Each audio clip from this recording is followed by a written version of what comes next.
बिस्मिल्लाहिर्रहमानिर्रहीम। अस्सलाम वालेकुम डियर स्टूडेंट्स। तो आज हम अपना जो बायो का क्लास 12 का हमारा चैप्टर हमने शुरू किया है, फर्स्ट चैप्टर, उसका टॉपिक हमारा है यूरिनरी सिस्टम।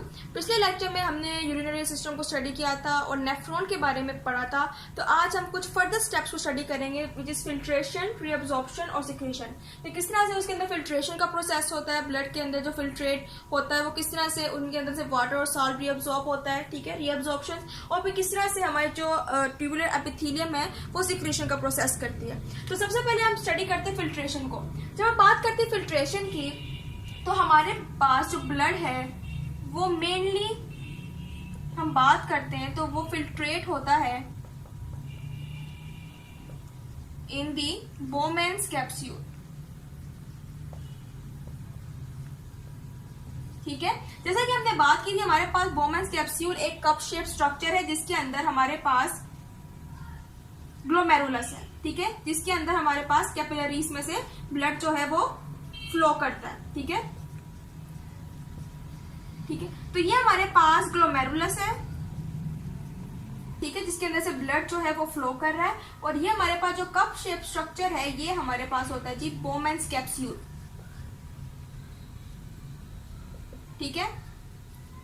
अब जब ब्लड फ्लो करता है थ्रू द ग्लोमेरुलस, ठीक है, which is a ball of capillary, जो कि हम कहते हैं कि हमारे पास एक टाइप ऑफ बॉल है, ठीक है ना, बॉल ऑफ कैपिलरीज है, ठीक है। अब जब ब्लड फ्लो करेगा in blood ball of capillaries में से इधर से सब फ्लो करेगा, तो बोमेन कैप्सूल में, ठीक है, सारा का सारा जो वाटर है, जब हम बात करते हैं वाटर, साल्ट, अमाइनो एसिड्स, ठीक है, इस तरह के जो हमारे पास मटेरियल है वो इधर हो जाएंगे रीअब्सॉर्ब, यानी कि यहाँ पर हमारे पास आ जाएगा एक फिल्ट्रेट जिसके अंदर ये तमाम के तमाम मटेरियल जो है ये मौजूद होंगे और ब्लड जो है हमारा वो फिल्ट्रेट होकर चला जाएगा। और जो फिल्ट्रेट बोमेन कैप्सूल में बनेगा हम उसे नाम देंगे ग्लोमेरुलर फिल्ट्रेट। यानी कि हमारे पास जब ब्लड ग्लोमेरुलर से गुजरा, तो ब्लड इन कैपिलरीज में से पास होना शुरू हुआ, तो यहाँ पर बोमेन कैप्सूल ने सारा का सारा इस ब्लड में जो भी वाटर था, जितना भी साल्ट था, अमाइनो एसिड था, उसको रीअब्सॉर्ब कर लिया। अब इधर जो हमारे पास बोमेन कैप्सूल है, इधर एक फिल्ट्रेट हमारे पास बन जाता है जिसको हम नाम देते हैं ग्लोमेरुलर फिल्ट्रेट का। और उधर जो हमारे पास ब्लड है अब ये मूव करेगा आगे फर्दर, जिसके अंदर वाटर, साल्ट, अमाइनो एसिड जो है वो एब्सेंट होंगे, ठीक है। और इसके अलावा हम कहते हैं कि ज्यादातर फिल्ट्रेशन जो है, जो ब्लड की फिल्ट्रेशन होती है वो बोमेन कैप्सूल में होती है। हम कहते हैं हमारे पास अदर वेसल्स भी हैं और मुख्तलिफ तरह के वेसल्स पार्ट्स हैं, लेकिन ज्यादातर हम कहते हैं कि जो फिल्ट्रेशन का प्रोसेस होता है ब्लड का वो होता है बोमेन कैप्सूल में, क्योंकि बोमेन कैप्सूल में जब हम ब्लड प्रेशर की बात करते हैं तो वो प्रोवाइड कर रहा होता है फिल्ट्रेशन प्रोसेस, ठीक है। यानी कि जब ब्लड यहां से पास आउट हो रहा है तो यहाँ पर ब्लड का प्रेशर इतना ज्यादा होता है कि वो अपने अंदर जो वाटर है, जो साल्ट है, जो अमाइनो एसिड है, उसको क्या करता है एक्टिव ट्रांसपोर्ट के जरिए, मींस के लोअर कंसंट्रेशन से हाई कंसंट्रेशन की तरफ मूव करके क्या कर देता है, उसको एज अ फिल्ट्रेट जमा कर देता है इन द बोमेन्स कैप्सूल, जिसको अब हम नाम देते हैं ग्लोमेरुलर फिल्ट्रेट का। अब ये जो फिल्ट्रेट होता है इसके अंदर हमारे पास बहुत सारे यूजफुल सब्सटेंसेस होते हैं, हमारे पास वाटर, साल्ट, अमाइनो एसिड्स के अलावा ग्लूकोज, ठीक है। अब ये हमारे लिए बहुत ज्यादा यूजफुल सब्सटेंस है। इसके लिए क्या होता है, दोबारा से रीअब्जॉर्प्शन का प्रोसेस होता है। हमारे पास जो ग्लूकोज था, वाटर था, साल्ट था एंड अमाइनो एसिड्स जो कि प्रेजेंट है इन द ग्लोमेरुलर फिल्ट्रेट, ठीक है। अब ये सारे के सारे यूजफुल मटेरियल जो कि ग्लोमेरुलर फिल्ट्रेट का हिस्सा है, जो कि ग्लोमेरुलर फिल्ट्रेट बना रही है, अब ये प्रोसेस करेंगे रीअब्जॉर्प्शन का। यानी कि जब बोमेन कैप्सूल में से फर्दर जब ये आगे फिल्ट्रेट मूव करेगा, ठीक है, बोमेन कैप्सूल में जमा हो गया था, ठीक है, ये था बोमेन कैप्सूल। अब ये फर्दर मूव करेगा आगे की तरफ। अब हम आगे मूव करते तो हमारे पास क्या होता है, एक ट्यूब्यूलर स्ट्रक्चर होता है। और सबसे पहला पार्ट जो हम कहते हैं कि हमारे पास जो ट्यूब्यूलर स्ट्रक्चर का सबसे पहला पार्ट शुरू होता है उसको हम नाम देते हैं प्रॉक्सिमल ट्यूब्यूल का। जैसा कि हमने पहले ही बात की थी कि हमारे पास जो मुख्तलिफ ट्यूब्यूल्स हैं वहां पर फर्दर कैपिलरीज जो है वो बाउंड हुई है।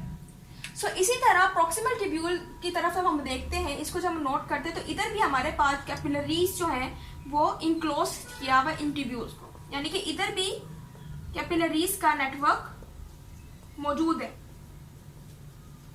अब कैपिलरीज की जब बात करते हैं तो इधर क्या करता है, ब्लड फ्लो होता है, यानी कि ब्लड इधर भी क्या करता है, फ्लो करता है। तो प्रॉक्सिमल ट्यूब्यूल में जब ये फिल्ट्रेट, ग्लोमेरुलर फिल्ट्रेट मूव करता है, जिसके अंदर हमारे पास यूजफुल सब्सटेंसेस जैसे ग्लूकोज, वाटर, साल्ट और अमाइनो एसिड्स, तो यहाँ पर जब ये मूव करता है फिल्ट्रेट, तो यहाँ पर ब्लड जो है उनके अंदर एक्टिव ट्रांसपोर्ट का प्रोसेस होता है। मीन्स के सारा का सारा ये जो यूजफुल सब्सटेंस होता है वो ब्लड के अंदर दोबारा से एंटर होता है। मीन्स के दोबारा से रीअब्जॉर्प्शन का प्रोसेस होता है और ग्लूकोज, वाटर, साल्ट, इस तरह के यूजफुल सब्सटेंसेस दोबारा से हमारे ब्लड में एंटर होते हैं और वर्क करते हैं। फिर हमारे पास जो ग्लोमेरुलर फिल्ट्रेट बचता है वो सिर्फ बचता है हमारे पास एक नाइट्रोजीनियस वेस्ट, जिसको हम क्या करते हैं, बॉडी से एलिमिनेट कर देते हैं। ठीक है, जिसकी एलिमिनेशन होती है फ्रॉम बॉडी। यानी प्रॉक्सिमल ट्यूब्यूल में हमारे पास दोबारा से रीअब्जॉर्प्शन का प्रोसेस हो रहा है और सारा यूजफुल सब्सटेंस दोबारा से एक्टिव ट्रांसपोर्ट के जरिए मूव कर रहा है इनटू द ब्लड। फिर हमारे पास बचता है जी नाइट्रोजीनियस वेस्ट। ठीक है, जब हम ट्यूब्यूलर एपिथेलियम की बात करते हैं, जिसे हम कहते हैं कि वॉल्स ऑफ ट्यूब्यूल्स, ट्यूब्यूल्स की वॉल्स की बात करते हैं तो उनके अंदर सिक्रीशन का प्रोसेस होता है। कभी कभार ये सब्सटेंसेस रिलीज करते हैं, सिक्रीट करते हैं। इसके अलावा जो मेनली ये सिक्रीशन का प्रोसेस करते हैं, उनके अंदर ये रिलीज करते हैं हाइड्रोजन आयंस को।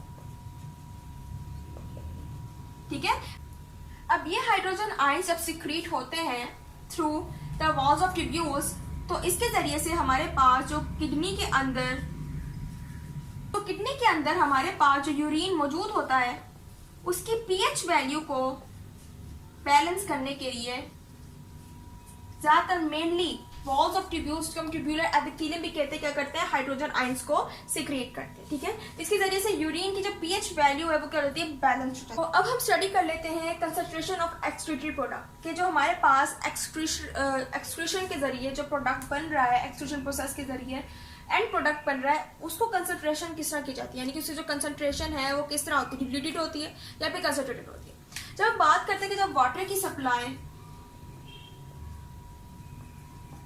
रिस्ट्रिक्ट हो जाती है, यानी कि बहुत ज्यादा कम हो जाती है, जो कि ज्यादातर टेरेस्ट्रियल कंडीशंस में होता है, तो इन केसेस में भी हमारी जो बॉडी है वो फंक्शन करती है। ठीक है, यानी कि इस तरह का फंक्शन जो है ये एक्ट करती है, बॉडी हमारी इस तरह से एक्ट करती है कि जो रिस्ट्रिक्शन ऑफ वाटर है उसमें भी हमारे पास जो यूरिन जो है वो as a excreted product release होता है। ठीक है, इसी तरह जब हम वाटर की बात करते हैं कि वाटर जब हमारे पास एक्सेस में सप्लाई होती है उसकी, तो तब भी हमारे पास बॉडी इस तरह से फंक्शन करती है कि रीअब्जॉर्प्शन का प्रोसेस जो है वो क्या होता है, खत्म हो जाता है।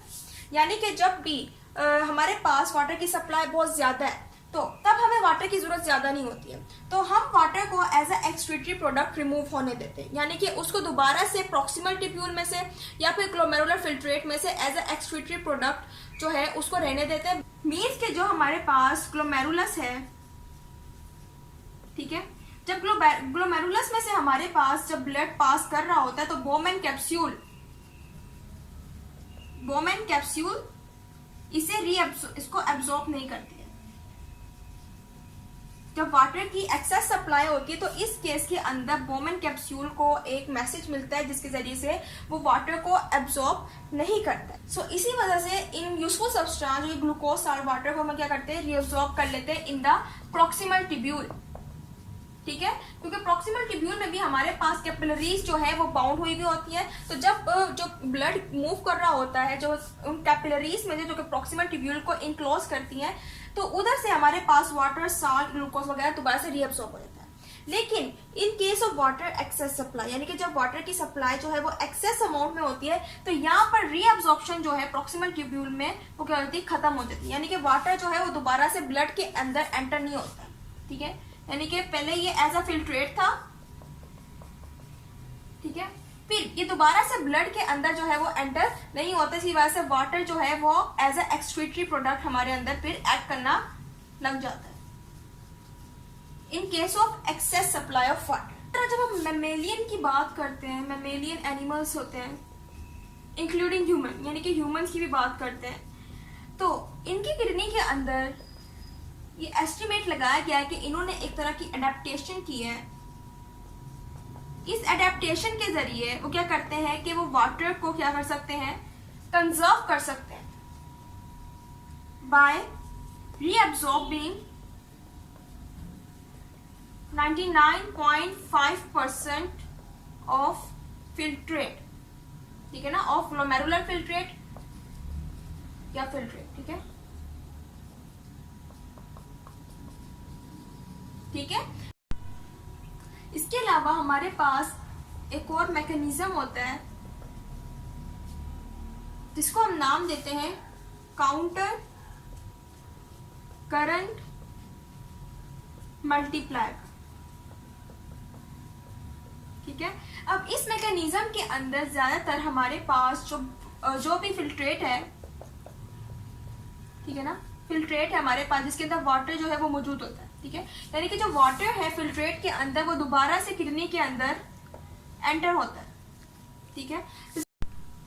अब ये मैकेनिज्म ज्यादातर एक्ट करता है in the loop of Henry, यानी कि नेफ्रॉन में हमारे पास जो लूप ऑफ हेनरी एक्ट कर रही होती है, ठीक है ना। आफ्टर द प्रॉक्सिमल ट्यूब्यूल हमारे पास जो डिसेंडिंग ट्यूब्यूल आती है, ठीक है ना, जो कि नीचे की तरफ मूव कर रही होती है, लूप ऑफ हेनरी, जिसको हम नाम देते हैं डिसेंडिंग लूप ऑफ हेनरी, ठीक है। अब इधर भी हमारे पास जो ब्लड ऑफ कैपिलरीज हैं, ठीक है ना, कैपिलरीज ब्लड है वो भी क्या होती है, इधर इंक्लोज यानी कि मौजूद होती है।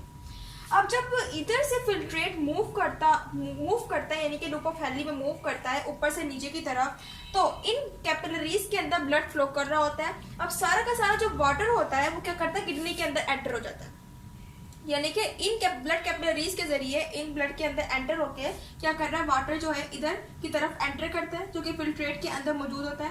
फिर इन ब्लड के जरिए किडनी के अंदर दोबारा से ब्लड जो है वो एंटर होता है। फिर हम बात करते हैं कि जब ये दोबारा से ऊपर की तरफ मूव करता है, जिसे हम कहते हैं कि अब ये ऊपर की तरफ चढ़ाई करता है, उसे हम कहते हैं ascending loop of Henry, ascending loop of Henry. अब इस पोर्शन के अंदर भी हमारे पास कैपिलरीज जो है वो उसने क्या किया होता है, इन ट्यूब्यूल्स को, इन लूप ऑफ हेनरी को क्या किया होता है, इनक्लोज किया होता है। अब जब ये नीचे से ऊपर की तरफ मूव करती तो हम कहते हैं कि ज्यादातर वाटर जो है उसका आउटफ्लो नहीं होता, यानी कि जब इधर से हमारा जो फिल्ट्रेट मूव करेगा नीचे से ऊपर की तरफ, तो इन ब्लड जो भी फिल्ट्रेट है उसके अंदर जितना भी वाटर है, साल्ट है, वो यहाँ पर ब्लड के अंदर रिएब्सॉर्ब नहीं होता है, ठीक है। यानी कि मैकेनिज्म जिसको हम काउंटर करंट मल्टीप्लायर का नाम दे, ज्यादातर डन हो रहा है in the descending loop of Henry, ठीक है। और असेंडिंग लूप ऑफ हेनरी में जो वाटर का आउटफ्लो होता है वो क्या होता है, वो यहाँ पर नहीं होता है, ठीक है ना, in the ascending loop of Henry. लेकिन डिसेंडिंग लूप ऑफ हेनरी में क्या होता है, ये डन होता है, ठीक है ना। सो ये था आज का हमारा लेक्चर। उम्मीद है आपको लेक्चर समझ आया होगा। तो इंशाल्लाह अगले लेक्चर में हम मजीद मैकेनिज्म को स्टडी करेंगे। तब तक